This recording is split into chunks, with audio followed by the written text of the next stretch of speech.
गज़ल है तहज़ीब हाफ़ी की। पराई आग पे रोटी नहीं बनाऊंगा, मैं भीग जाऊंगा छतरी नहीं बनाऊंगा। अगर खुदा ने बनाने का इख्तियार दिया, इल्म बनाऊंगा बर्ची नहीं बनाऊंगा। फ़रेब दे के तेरा जिस्म जीत लूं लेकिन मैं पेड़ काट के कश्ती नहीं बनाऊंगा। गली से कोई भी गुज़रे तो चूक उठता हूँ, नए मकान में खिड़की नहीं बनाऊंगा।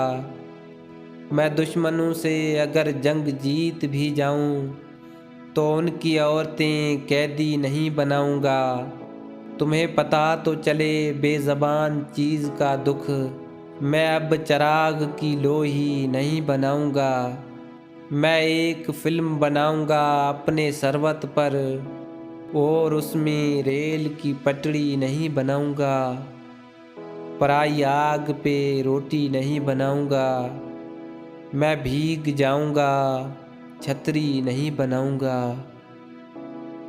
दोस्तों, वीडियो को लाइक करें, चैनल को सब्सक्राइब करें और बेल आइकन को दबाएं ताकि हर आने वाली वीडियो आप तक पहुंचती रहे।